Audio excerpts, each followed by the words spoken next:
Hey, it's NPR's Book of the Day. I'm Andrew Limbong. If you close your eyes, you can probably picture the cover of the Phantom Tollbooth. You see the kid and the dog with the big clock embedded in his body. The book is illustrated by Jules Feiffer, now 95 and still working.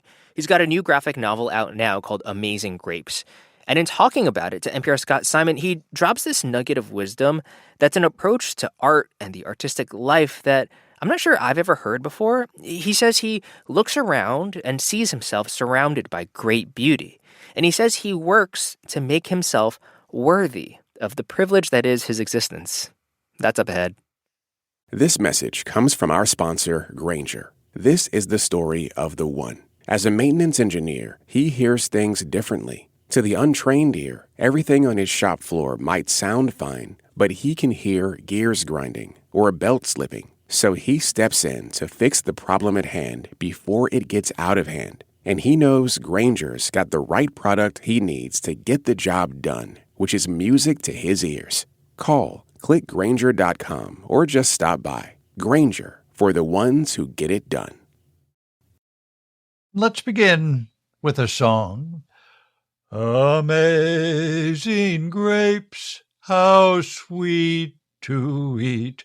One bite, how can it be? Ooh, that song.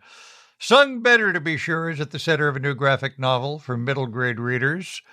Amazing Grapes is by the great Jules Feiffer, Pulitzer Prize-winning editorial cartoonist and illustrator of the Phantom Tollbooth.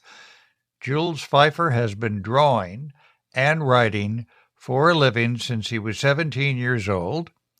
He is now 95 and joins us from his home in upstate New York. Jules, thanks so much for being with us. It's my pleasure. Why write a story for this age group when you're in this current age group? It's what I do. I sit down at a table and I make notes and scroll things down. And suddenly, as a result of scrolling, a notion hits me. And I scribble that, and then another notion, and suddenly I'm on a track somewhere. The one thing I don't want to know, ever, is where I'm going before I get there. I follow the orders of the book. The book tells me where it wants to go, and I write and I draw accordingly. The story begins with a pretty sad event. The father of a family walks out on his wife and 3 children, Shirley, Pearlie, and Curly. That's right. He's not a nice guy, apparently. Yeah. But everything that happens as a result of that leads his family into adventures and into universes. That's an infinite improvement on the home they've been living in and the life they've been living in. And if there's a point to the book, and I don't know that there is a point to the book, it's go where your sense of adventure takes you, go where your sense of surprise takes you, and don't ever lose your sense of play, because the book is full of a sense of play. And I found as I got older over the years, my sense of play has gotten more relevant, in a sense, to my daily life. If it's not all in some way or another a form of play, I don't want to do it. Wow. So you make more room for play in your life now than you did? Or my sense of play makes room for me. It lets me in. When I was a young man and a middle-aged man, I did the work I loved, and I always did the work I loved, but I worried it a lot, and I troubled over it a lot. But as I got older, and things got more fixed, and I couldn't do anything about them. And I had health problems, a couple of heart attacks, long hospital stays, this, that, the other. When things get settled like that, you make a deal or you don't, and that is to use your remaining time to be as productive as you can and to have as good a time as you can. That's how I'm trying to live these years. So a 2-headed duck or swan enters the story. Yes, and the 2-headed swan is kind of the master of ceremonies for the book. There are 3 children, and 2 out of the 3 he takes on these adventures. The children go into another dimension. Yes. And meet their mother, I don't want to tell too much, but it reminded me that I wish we could meet our parents when they were children, when they were younger. Well, in a way, I think we do know our parents when they're younger. We may have forgotten, but my mother, who lived a very hard life, she was the sole source of income during the years of the Great Depression. I was born in 1929, and she was a fashion designer. And she had a terrible life, and she and I had a terrible relationship.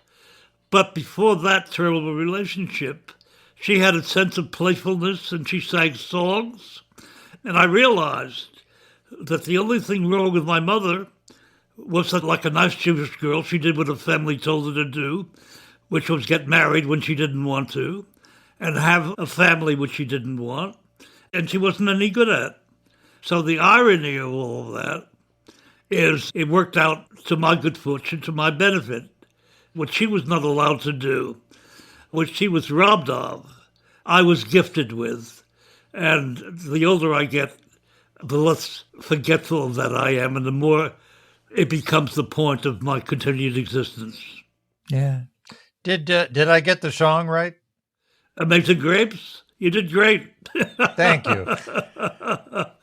The idea of Amazing Grapes, years ago, Obama was at the funeral in the South doing a memorial. Yeah, I remember. I think everybody remembers. And out of nowhere, suddenly he stops and starts singing Amazing Grace. There probably wasn't a dry eye in the Western world. It so took me, the naturalness, the beauty of it, its connectedness to us all, whoever us all were. And somewhere, all these years later, when I was looking for an idea to turn into a book, the Amazing Grace song of Obama came through. Because it's a children's book, I had to play with it. And I turned it into Amazing Grapes, and I had my story. Are you on to the next project already? Of course, what a foolish question. Of course.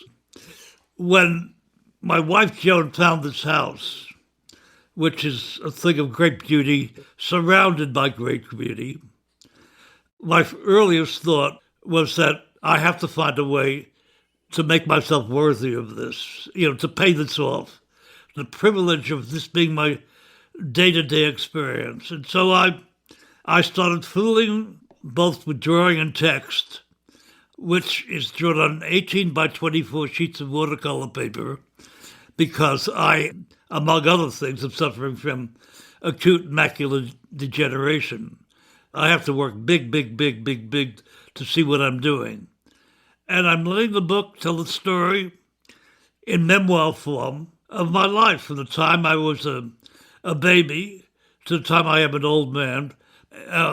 But I'm happier now than I ever have been, doing the work I love, having a wife I'm crazy about, and living this wonderful life to the end where I can say things and do things, and my work has been accepted so that I can get away with it. Getting away with it is a very important deal. Jules Feiffer, his new book, latest thing he's gotten away with, his first for middle grade readers, Amazing Grapes. Thank you so much for being with us. This has been a great pleasure. As you know, I've followed you for years.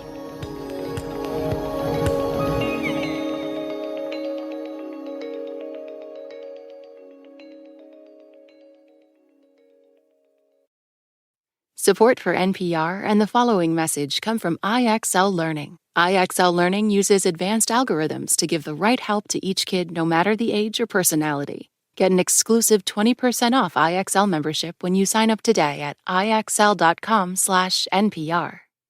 This message comes from NPR sponsor Rosetta Stone, an expert in language learning for 30 years. Right now, NPR listeners can get Rosetta Stone's lifetime membership to 25 different languages for 50% off. Learn more at rosettastone.com/NPR.